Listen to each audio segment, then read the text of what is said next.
something strange happens the moment you stop forcing life and begin listening to it, not with your ears, but with your awareness. In that quiet shift, reality seems to lean closer, as if it has been waiting for you to notice something it has been whispering all along. You have been taught that the world is solid, predictable, unmoved by your inner life. That consciousness is something locked inside your skull, watching events unfold from a distance like a powerless observer. But what if that belief was never the full story? What if the world you experience is not merely happening to you, but quietly with you? Pause here for a breath. Let that question settle. Because the moment you genuinely consider it, something begins to loosen inside your perception. You start to sense that life is not a fixed structure made of cold facts, but a living field, responsive, malleable, and deeply sensitive to the way you meet it. This is where the idea of quantum consciousness stops being a theory and becomes an experience. Not dramatic at first, not explosive, almost unnoticeable, like the moment before dawn when the sky has not yet changed color, but something inside you knows the night is ending. From childhood, you were trained to see reality as a stage already built, the rules written, the outcomes mostly decided. You learned to adapt, to cope, to survive within the boundaries of what you were told was possible, and in doing so, you learned to distrust the invisible. You learned to dismiss intuition as fantasy, synchronicity as coincidence, inner knowing as imagination. Yet, despite all that conditioning, there were moments, quiet, fleeting moments, when life behaved strangely. Times when you thought of someone and they called. When a decision made from a deep inner yes unlocked doors logic could not explain. When letting go rather than pushing harder caused everything to align. You may have brushed these moments aside, but they remember you. Quantum consciousness begins here, not in equations or laboratories, but in these subtle anomalies of experience. Moments where reality seems to bend just enough to reveal that it is listening. Modern physics stumbled into this territory accidentally. Scientists noticed that particles behave differently when observed, that the act of attention itself alters outcomes. At first, this discovery was confined to microscopes and mathematical models. But consciousness does not respect artificial boundaries. What happens in the quantum realm echoes upward into the psychological, the emotional, the experiential. You begin to see that observation is not passive. Attention is not neutral. Where you place your awareness, something begins to organize itself. Think of your life as it is now. Not the story you tell others, but the felt texture of it, the patterns, the repetitions, the themes that keep returning. Ask yourself gently, what have I been consistently expecting? Because expectation is not just a thought, it is a tuning. Like a radio dial quietly set to a specific frequency, you do not hear all possible stations at once. You hear the one you are tuned to. In the same way, consciousness filters reality before you ever call it the world. This is not about blame. It is about power. You are not punished by reality. You are partnered with it. But partnership requires trust. And trust for most people feels dangerous.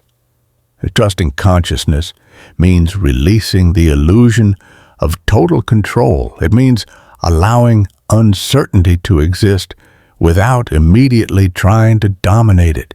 It means standing at the edge of the unknown without armor. This is where something strange happens. When you stop demanding proof before you trust, life begins offering evidence after you do.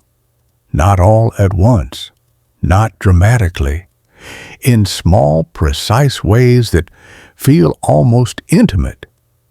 You start to notice timing instead of chaos, patterns instead of randomness, meaning instead of noise.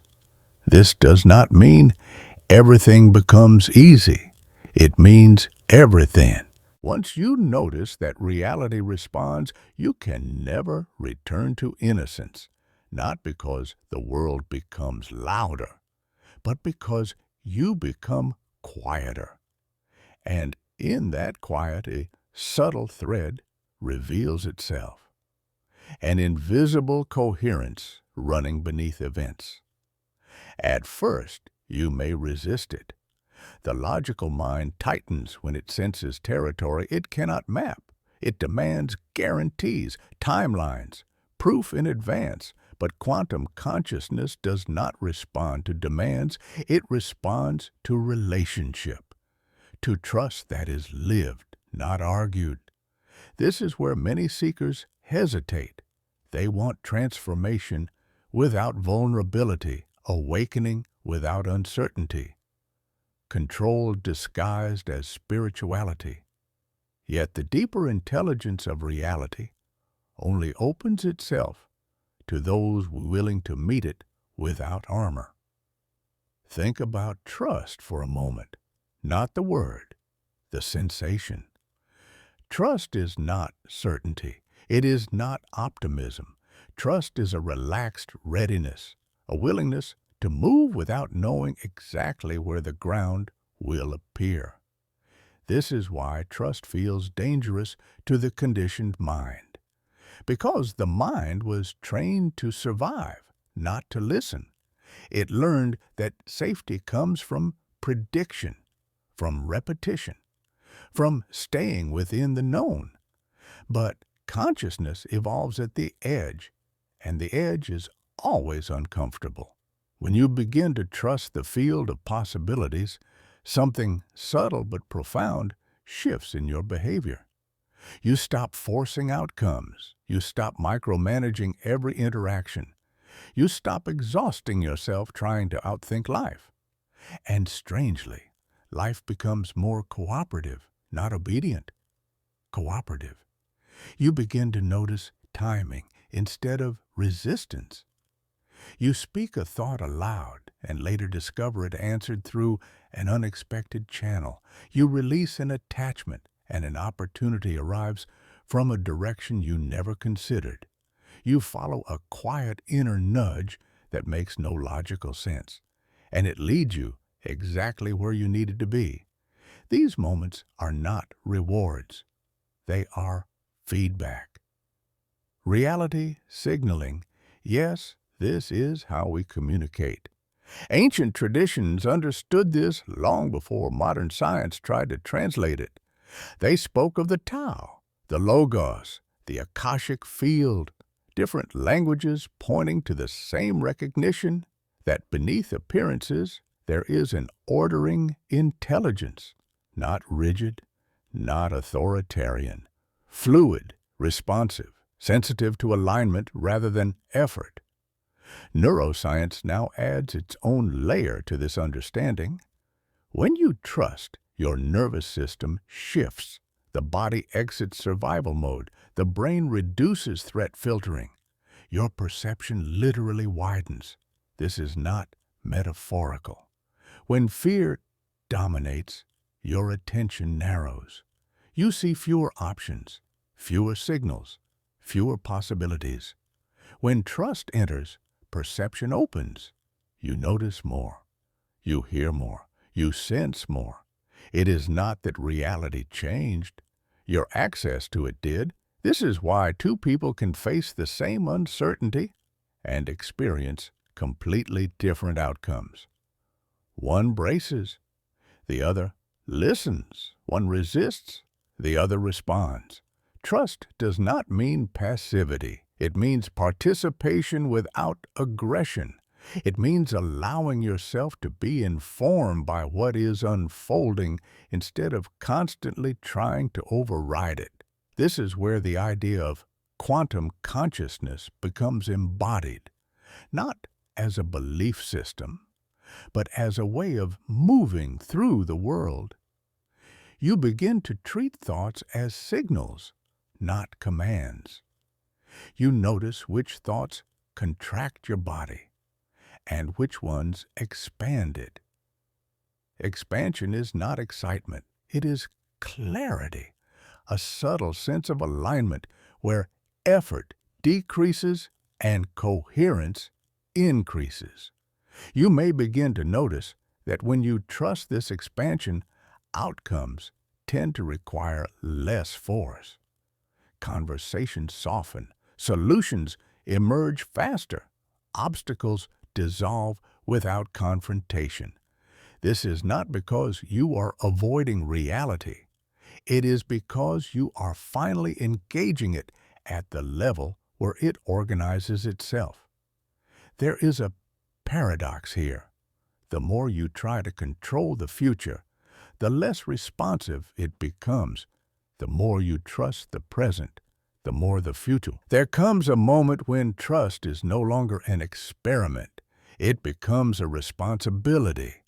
Because once you see how deeply your inner state shapes what you encounter, you can no longer pretend you are merely reacting to life. You are participating in its design, quietly, continuously, whether you are aware of it or not. This is where quantum consciousness turns inward, away from mystical ideas and toward something far more confronting, your relationship with your own mind. You begin to notice that the world does not respond to your state. You can say the right things while broadcasting fear. You can perform confidence while carrying doubt beneath it. Reality hears the broadcast, not the script.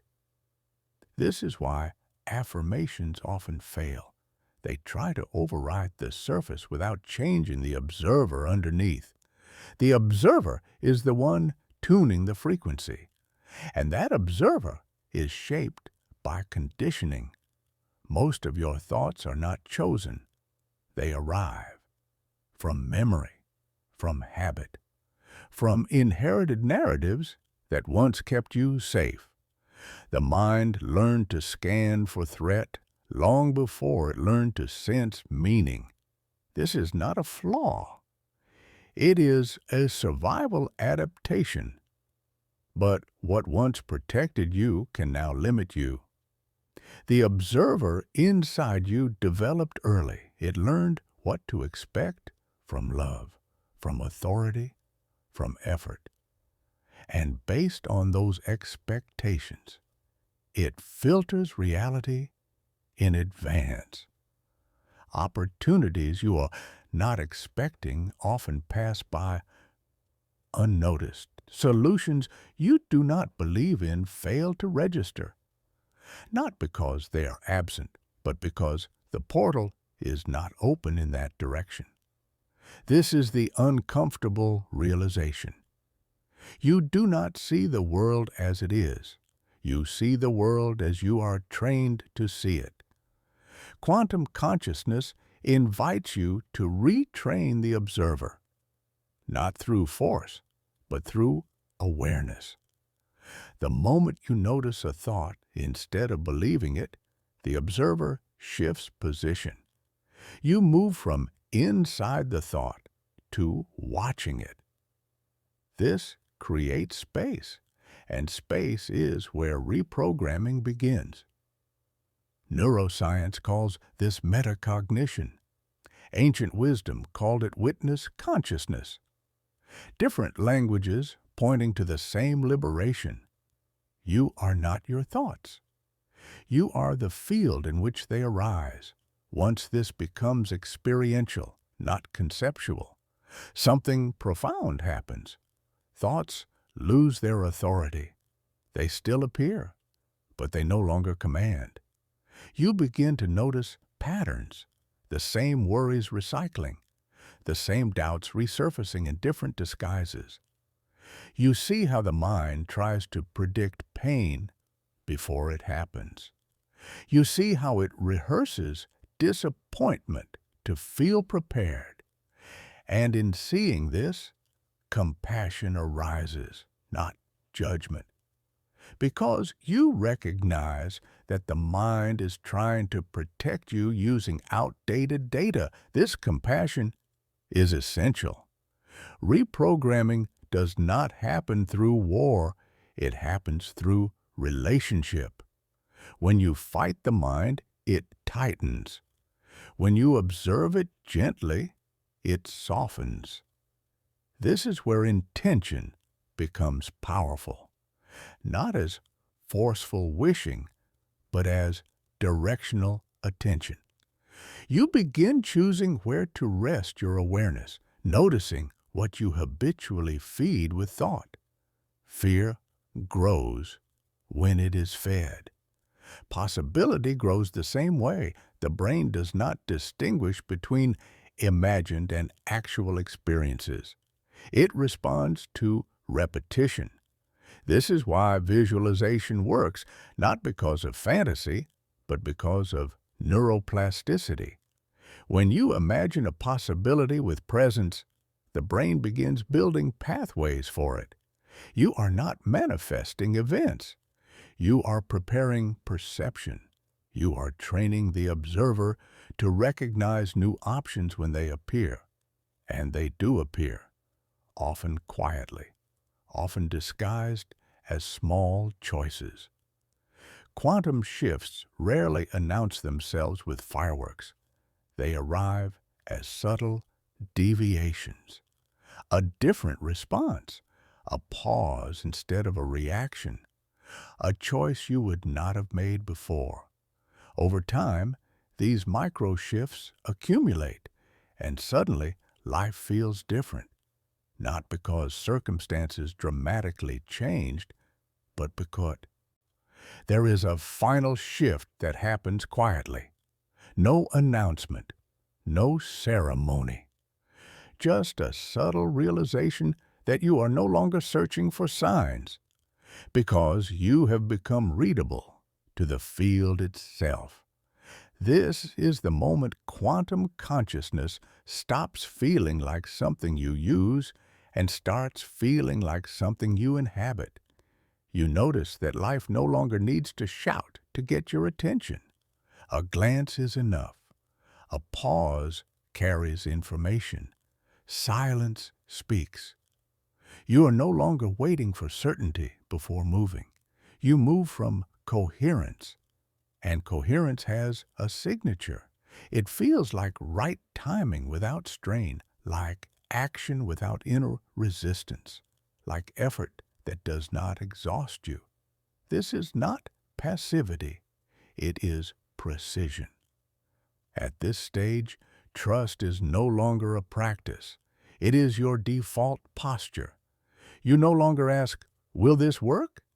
You ask, is this aligned? And the answer does not come as language. It arrives as a bodily knowing, a yes that feels open, a no that feels tight. Your nervous system becomes an oracle, not mystical, but deeply intelligent, because it is no longer flooded with fear-based projections. The observer within you has matured. It no longer needs to control the narrative. It listens, and when the observer listens, the field responds faster. This is where synchronicity accelerates. Not because reality changed its rules, but because you stopped missing the signals. What once looked like coincidence now feels conversational. You think of a question, and an answer appears through a book, a stranger, a passing sentence. You arrive somewhere at the exact moment you were meant to. You leave something just before it collapses. None of this feels dramatic. It feels correct, like sliding into the right lane without effort. This is the strange paradox. The less you try to bend reality, the more fluidly it bends around you. The ego once believed power came from dominance. Quantum consciousness reveals a deeper truth. Power comes from resonance, from being so internally aligned that the external has no friction with you. At this level, even challenges change texture. Pain may still arise, loss may still occur, but suffering no longer multiplies. You no longer argue with what is. You respond to what is required. This is mastery, without hardness, strength without aggression. You no longer need to be special. You no longer need to convince anyone. The field knows you by your coherence. And here is the final truth most people are not ready to hear. The universe does not respond to who you think you are. It responds to who you are being when no one is watching, to your unspoken assumptions, to your background emotional tone, to the quality of attention you bring into each moment. This is why transformation cannot be faked. Reality is too intimate for performance, but it is incredibly generous with authenticity. When you meet life honestly, without armor or pretense, it meets you with guidance, not instructions. Guidance. Because consciousness does not want followers. It wants participants. And once you step fully into participation, the search ends. Not because there is nothing left to explore, but because you realize you have always been inside the mystery. You were never meant to conquer it, only to become sensitive enough to feel it responding. This is the lingering truth, the one that stays with you after the video ends. You are not late. You are not broken. You are not separate. You are already in conversation with something vast, intelligent, and alive. The only question that remains is this: will you continue listening